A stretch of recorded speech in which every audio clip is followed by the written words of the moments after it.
Во некогаш недопрената природа на Демирхисарското село Слоештица, каде што израснаа повеќе писатели и интелектуалци, сега последните селани оставаат лоша трага со фрлањето на ѓубре во трите реки Левача и Големача, чии што води се собираат во Беларека и кои Петре Андреевски ги овековечи во своите домицилни записи.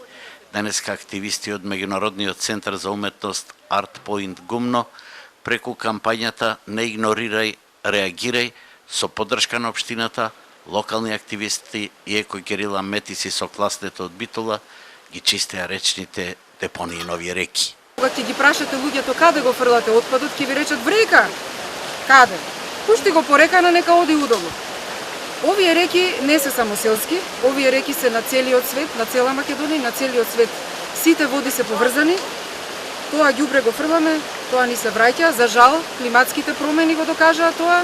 Спасот е во организирано селектирање и одлагање на сметот, што ќе го спроведе општината Демирхисар. Имаме 40 населени места во општина Демирхисар и имаме намера во сите села да поставиме 2, 3, 5 контейнери зависно од бројот на жителите и секој граѓанин да добие канта за ѓубре организиран. Цената ќе биде мала, значи тоа ќе биде некаде околу 50 до 100 денари. Последните селани се сеќаваат на едно друго време, кога речните води се пиеја и кога казните беа големи за да се спречи загадувањето. Постоеше санитарен инспектор, се викаше Стојче, кој ќе поминеше по селава Стојче, значи на мештаните коските им се тресеја. Да не случајно го извади тефтерчето и да запише некого. Тогаш беше безпрекорно чисто, реките беа кристално чисти, имаше рибчиња тука.